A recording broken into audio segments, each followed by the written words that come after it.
The Constitution of India, Preamble. We, the people of India, having solemnly resolved to constitute India into a sovereign, socialist, secular, democratic republic and to secure to all its citizens justice, social, economic, and political, liberty of thought, expression, belief, faith, and worship, equality of status and of opportunity, and to promote among them all fraternity, assuring the dignity of the individual and the unity and integrity of the nation. In our Constituent Assembly, this 26th day of November 1949, do hereby adopt, enact, and give to ourselves this Constitution.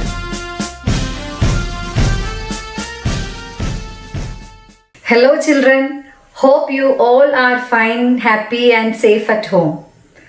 So you know that the situation is it is very tough now, isn't it? But we have to be very strong, bold, mentally and physically strong. And one more thing, we have to be self-motivated also. Isn't it? As children, you have lots of talents. So, as I always told you, this is the right time to bring out your talents and creativity. Okay, so always be positive and energetic. Okay, so now I welcome you all to the biology class. As you all know that we have already completed first and second chapter, and these two chapters are the quarterly portions actually, and I think and I hope you have got enough time to revise these two chapters. So I hope you have already got enough time to revise these two chapters. Okay, so before getting into the third chapter, let us go for a quick recap of the second chapter. So here you have your two friends from the 8th standard. They are new admissions, so they will be introducing themselves and they will explain about the second chapter. So let us go for a quick recap. Hi friends, myself Navneet Sundar from 8th B. I am a new student from Holy Family School, Alathur. In this video, I am going to discuss about the summary of the chapter cell clusters. Group of the similar kinds of cells are known as cell clusters. Each part of our human body is made up of million kinds of cells. There are about 200 different kinds of cells like nerve cells, muscle cells, blood cells and the bone cells. Then we learned about the tissues. Tissues are the group of the similar cells that have a common origin and perform specific functions. And we learned about zygote. Our human body is developed from a single cell called zygote. The zygote undergoes continuous divisions and forms the fetus consisting of the cells of different size, shape and content. The fetal cells gradually attain change in the structure and function. This is known as cell differentiation. Then we also studied stem cells. Stem cells are the specialized cells that can transform into any kinds of cells. When the cells in the body get destroyed, new cells develop from the stem cells. And we studied the different kinds of animal tissues like epithelial tissue, nervous tissue, muscular tissue and connective tissues and their functions. And we studied about the meristematic tissues. Meristematic cells are the cells that can be seen at the tip of the stem or root. They undergo rapid divisions and results in the growth of the plants. Okay, bye. It's Navneet Sundar signing off. Good morning. I am Parvati from 8th E. Now I am going to tell you about plant tissues. Basically, there are three types of plant tissues that are parenchyma, collenchyma and sclerenchyma. Parenchyma are mostly seen in the soft parts of the plant. It helps in the photosynthesis and storage of food. Next is collenchyma. It is composed of cells that are thick only at the corners of the cell wall. It provides flexibility and support to the plant's parts. And it is sclerenchyma. It is composed of the cells that are uniformly thick all over the cell wall. It provides strength and support to plant parts. Now let's move on to vascular tissues. There are two types of vascular tissues in plants. They are xylem and phloem. Xylem. Xylem tubes formed from elongated cells. It transports water and minerals absorbed by the roots to the leaves. It has thick cell walls and therefore provide support and strength to the plants. Phloem. Phloem composed of tubular interconnected cells. It transports food synthesized in the leaves to various parts of the plant bodies. So, thank you, Navaneet, and thank you, Parvati. It was a wonderful presentation. So, thank you very much. Keep it up. So, now let us move on to the third chapter. And the name of the chapter is Let Us Regain Our Fields. So, from the name of the chapter itself, you would have understood what are the concepts we are going to discuss in this chapter. So, the chapter begins with an illustration. I think you all have textbook with you. So let us have a look at the illustration. This is the illustration, and in this illustration you can see two concepts. That is, we can compare this illustration with a coin. You all know that a coin has two sides, isn't it? In the same manner, here the one side of the coin that depicts the scarcity of food, and on the other side it is food security. In one side you can see it is completely barren. The field is completely barren. No agriculture, no water, no greenery, no food. Nothing is there, isn't it? On the other side, everything is splendid. Everything is there. People are very happy. They are getting sufficient food. Agriculture is there. Water is there. Everything is there. So this looks like two sides of a coin. That is the reality of life. One side, people are not getting sufficient food. On the other side, people are wasting food and they are getting everything more. This is a reality. Okay. So from this illustration, we have to discuss many things. Actually, if you are there in the class, I used to conduct a discussion on this topic, but now it is not possible. But whatever opinion or whatever ideas you have, or you can share in the next class through a video. Okay, so from this illustration, we have to conclude many things. We have to infer many things. That is, what are the reasons behind the scarcity of food, and what's the role of science in solving these issues. All these things we have to find out, or we have to make an inference from this illustration. And food security, food. What is food security? You are familiar with the food scarcity. That is, people are not getting sufficient food. That is food scarcity. But food security means that ensures sufficient food for everyone to lead a healthy life. And Government of India has passed Food Security Bill, and this bill ensures food for everyone. So this bill ensures the food grains are available at a low rate. And after introducing this bill, 1 kg rice people will get for rupees 3, and 1 kg wheat people will get for rupees 1. And this food grains with this rate they are distributing through the ration shops. Okay, so that is all about the food security bill. And food security it ensures the food for everyone to lead a healthy life. You know that the healthy people are the backbone of a nation, isn't it? So, as per food security, people are getting sufficient food to lead a healthy life, and it also ensures that people are healthy, as well as there is no poverty and there is no malnutrition due to the lack of nutrients. This is also will come under the food security. Okay, so you all know that rice is our staple food. Staple food means mainly we depend upon rice for our food. So that is staple food.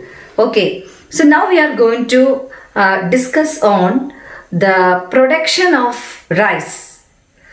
What are the changes happens in the production of rice from 1971 to 2011? So one table has given in the textbook. We have to analyze the production of rice as well as the cultivable land. What happens to the cultivable land and what about the population? All these things we have to analyze from this table. So this is the table. Let us analyze it. Let us analyze the table. So in this table you can see the year rice production and the population. Okay, so here in 1971 the area of land for cultivation, that is in lakh hectares, it was 8.75 lakh hectares, and production in lakh tons 13.65 lakh tons were produced in 1971, and the population it was 2.13 crores.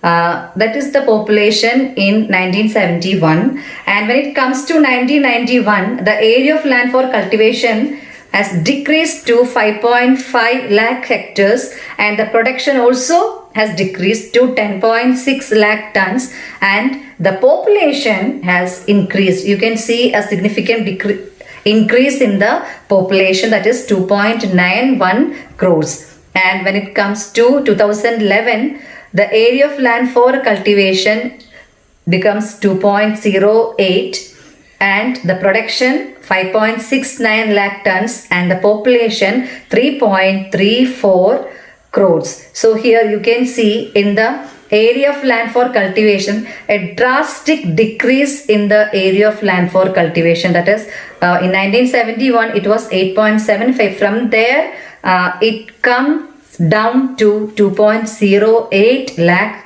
hectares, and the production, as the area of land decreases, the production also will decrease. So when it comes to 2011, the production becomes 5.69 and the population has increased. It becomes 3.34 crores in 2011. So this is what we can analyze from this table, isn't it? So in the indicators you can see the questions. What were the changes that occurred in the area of agricultural fields from the year 1971 to 2011? There is a drastic decrease in the cultivation of land, isn't it? And what tendency could be observed in rice production and population growth during the period? Rice production has decreased and the population has increased. And is this tendency desirable? This is not at all a desirable tendency, because in the future you know that the population is day by day increasing. If this condition is continuing, definitely we will have to face scarcity of food in the coming years. So we have so far discussed on the production of rice, and the condition of other food items also not different from this. You all know that our state depends upon other states for many food items like vegetables, fruits, meat, egg, etc. This condition should change. We should be self-dependent, because in this condition the decrease in the cultivable land is very pathetic. That is, if there is no land, how we will cultivate? So we should develop a culture and love for soil and agriculture. we have to retain the lost cultivable land. And this should be a comprehensive approach. That means everyone should together stand for a common cause, that is agriculture. Everyone should involve in it, that is comprehensive approach. Then only we can reduce the excessive dependency on other states for food items. That means we have to regain our fields for agriculture. We have to go back to the soil. Okay, so you know that there are many obstacles or crisis the farmers are facing nowadays. In everyday paper news you can see the news is regarding the agriculture, and people are losing their their products due to natural calamities or the attack from the animals. There are lots of reasons behind the problems or crisis in the agricultural sector. So now we are going to discuss on the crisis in the agricultural sector. You all know that the common reasons behind the crisis or obstacles the farmers are facing in the agricultural sector, and some are the lack of space, the lack of laborers, then the natural calamities, the fall in price, etc., etc. Many reasons are there behind this. Then the exploitation of middlemen, then the lack of water, then lack of awareness about the scientific methods introduced in the agricultural sector, lack of awareness about chemical fertilizers. So there are many reasons, isn't it? So in this chapter we are going to find out the possibilities to solve this problem through scientific approach. If we approach scientifically, all these problems can be solved and agriculture will become an economic one. That means the farmers will definitely get profit from the agricultural sector. So we are going to check possibilities to overcome these issues by approaching the problems scientifically. So for starting agriculture or cultivating anything, the first and foremost thing is, the important thing is soil.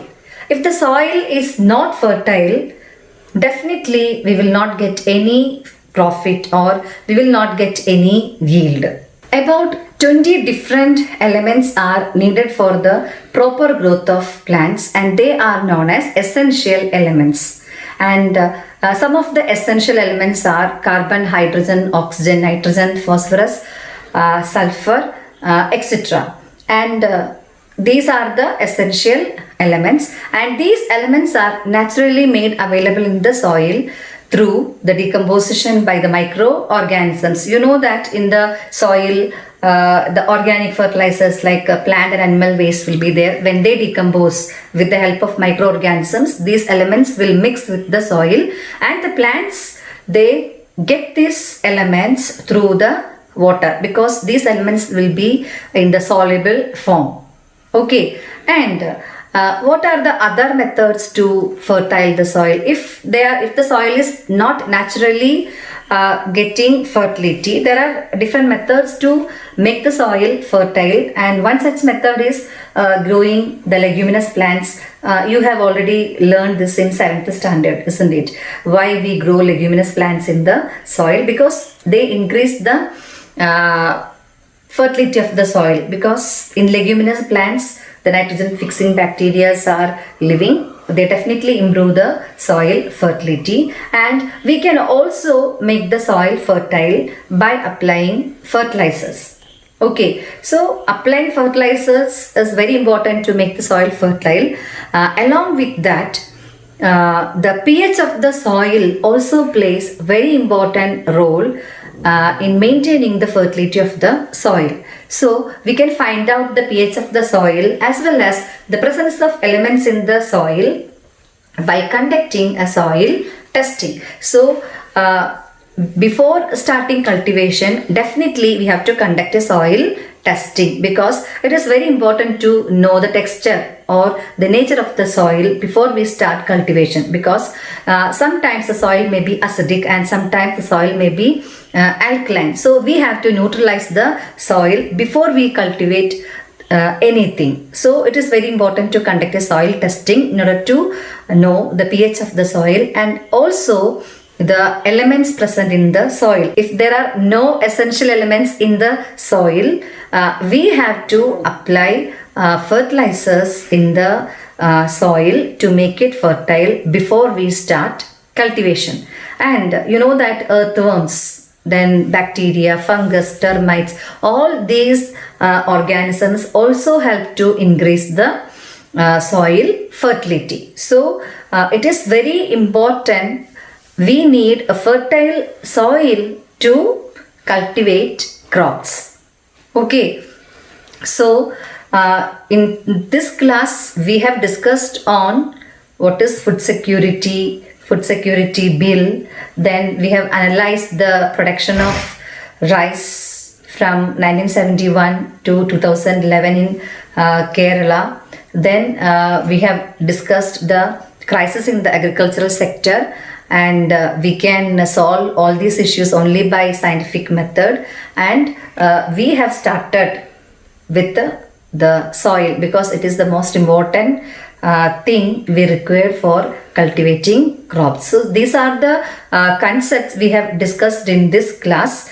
So hope you all have understood the concepts. So read this chapter thoroughly, because in this chapter it is a general topic. So you will be studying about the concepts related to agriculture. That is, I told you how can we make the soil fertile. Then we will discuss about the pest control methods, then hybridization, the hybrid varieties of seeds, then integrated farming, animals, the different scientific methods we can introduce in the agricultural sector to make it economic. So these kind of things we are going to discuss in this chapter. So the thing is, we have to read the chapter thoroughly, and it is better better to go through the magazines related to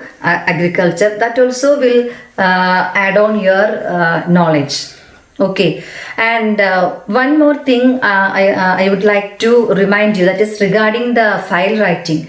Still, many of you are not doing it properly, because we are very clearly informing you what all things you have to write in the file. So only indicators we are asked you to write in the file, and the pictures also you have to draw. It is very important, and let us assess. So apart from this, some are simply copying all the points in the textbook into the file and they are sending. But these things, what I told you now, that is indicators and the important pictures, let us assess, all these things should be there in the file. So before sending the file, you have to check whether you have written all the things properly or not, and your handwriting also should be legible. Okay, there should be clarity when you send the notes. And study well, read that chapter properly. Okay, so we will meet in the next class. Thank you. Have a nice day.